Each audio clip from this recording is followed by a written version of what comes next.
That sprinkler did a lot of good. It packed the dirt down, made it nice and moist. The sun's on here all day, so that lot of water flattened everything out and made it nice. So now I have the liner pulled out. I have some blocks on each corner so it doesn't move around. I opened up the liner with the two holes. There's two holes for the intake and the outtake, and I'm going to put it right here in this corner of the pool area, and this way I can have it away from the patio that's going to be over there. There'll be less noise. Plus, when I build my deck, it won't be in the way, and I'll build a deck around it. So we laid out the pool. You let it sit in the sun for a little bit so it loosens up a little bit because it's stiff, and it did loosen up within like an hour or two. And then you have all these poles here. Unpack and make sure you have, for a 16 footer, you have all 16 of these long poles. And then you also have the cross poles. There's 16 of those. They come wrapped up in plastic. Also, there's another box, and it has the tees. And these are the tees right here. And this is what they look like. They have the clip on each one, a little button there, and you put it in just like this. You slide the cross bars in, and you put the tees right in place here. So we're going to do that all the way around the pool. Then we'll put the legs in, these legs, put the feet on them, and then I'm going to show you what to do, the more important thing, how to get this perfectly straight and perfect. This tarp doesn't need to be expanded all the way out, only for when you're working.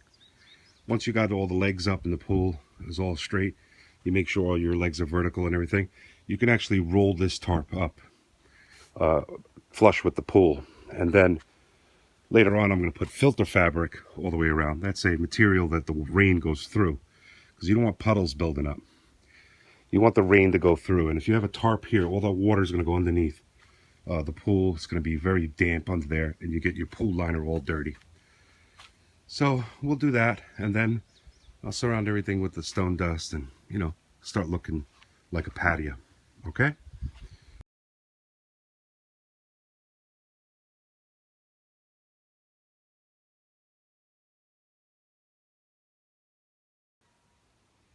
Okay, so here we have the pool semi-erected, and notice that I didn't put the legs inside the sleeves like you're supposed to.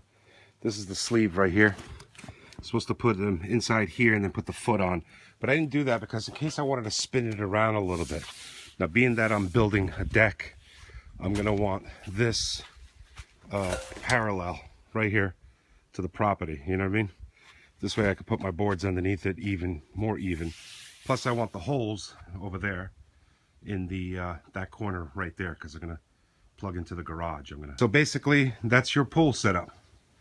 It's couldn't be easier. I did it by myself, and I'm gonna start putting, notice I did every other leg in just to get it to stand a little bit. And now as I fill in the empty ones, I'm gonna be putting them into the sleeve that you're supposed to do, and then underneath the rope. And that's pretty much it.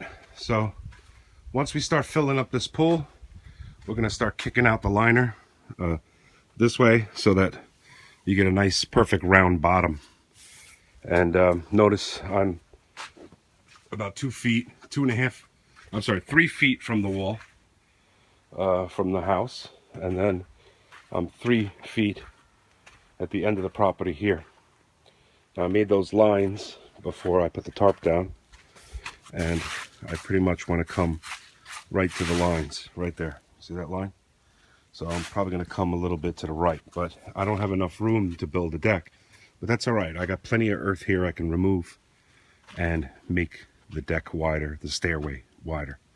So it's going to be stairs coming right up here, and then it's going to go around the pool. A nice half deck. I might do a quarter deck, but I actually might even just do the whole half. So half of the pool will be deck. Then you could just jump right in. And because I weigh 300 pounds, I fear going up the ladder. I I don't want to break the ladder, but I'll do what I can. So as the pool fills up with water, slowly in my case, just stay there all day and watch that bubble. Make sure that the legs are level, the band is at the right height, and that it's not all twisted and wrinkled. Check the level in the kick out, as well as check the level from side to side as well. And then keep an eye on it. Keep going around the pool. They're going to move as the pool expands. The weight of the water expands the bottom outwards. When you're in the pool, if you have two people, you can go on the opposite ends of the pool from each other and put your back towards the wall and kick with your heels, and that will spread out the tarp, spread out the bottom a little bit here. So I got a couple of little wrinkles here, but they'll go away as the pool expands. You know, you try your best. I was by myself. What are you going to do? So I put the little cushion there so I don't dent the pool. The ground underneath is a little soft, but it held my weight, 300 pounds, 310. It's got the legs. Build it ahead of time. It's very easy. One side of the ladder is B and the other side is A. And that's it. This is not the best way to find out if your pool is level, but it helps. You know, the 16-foot 2x4, it kind of bows in the middle a little bit, but you can get a general idea of whether or not you are level. So you see it's hard to see, but the bubble is right in the middle. I'm sort of level. Everything worked out perfectly, but I noticed as I started filling the pools, looking at the squared lines all the way around, it started filling a little bit more in this area here. I think I was off about 1.5 inches. So what I did was I shimmed them up a little bit, and I start to shim down a little bit, but I needed 1.5 inches in this area. I guess when I put the sprinkler on, you know, the dirt packs down, I was a little low in this area. So it's not a problem. I put that those little stones there, and then once the full pool is full and the bottom kicks out as far as it would go, then I'll know that you know, that I'm good. I put the level on all different directions. It's all perfectly level now. Sorry, my little method wasn't perfect. It was off by 1.5 inches because of the compaction. But now everything is perfect. I'll take the stone dust. I'm going to throw it in front of the block, between the block and the pool, so it's softer, because when you're inside kicking the edges, if you have that block too close, you'll feel it. So I'd rather have something a little bit softer in there to hold it nicely. Like I said, go around the pool with the level, make sure the legs are perfect, make sure the band is good. Alright, let me show you what I'm doing here. So what I did was I put this filter fabric down, and what that does is when the water goes on this stone dust, it will seep through this tarp. This is a filter fabric, and the water will still seep through, so you won't get any pooling. So what I did was I threw some stone dust around the edge, being very careful not to puncture the liner, and I lay out overlapping this filter fabric. I'm going to put another sheet here. I'm going to continue around the pool.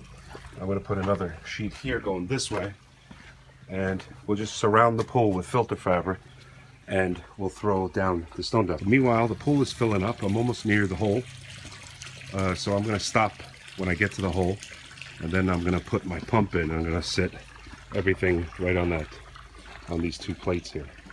So I'm going to finish doing up my stone dust. This stone dust will get harder. It will conform to the pool, and you know, it makes it just a little bit stronger, I suppose. I don't think this will rot the pool liner or anything like that. But you know, it's it's a learning stage. So I got my wheelbarrow here. I got my knife. I'm cutting the filter fabric. Put it up against the house. This way we don't get any weeds or anything growing through. Plus, when I throw all that slate down, I'm going to have an area so that all the vegetation doesn't go in through the cracks of the mosaic stone. you'll just see stone dust in between. Okay, so I got about all the stone dust in. Underneath this stone dust is all this black filter fabric, and you can see I'm holding it down with these little pavers. So I got all as flat as I can. Now I got the ropes, I got the lines here, and I'm gonna stay at a certain height because I have to accommodate the stone and some of the stone dust.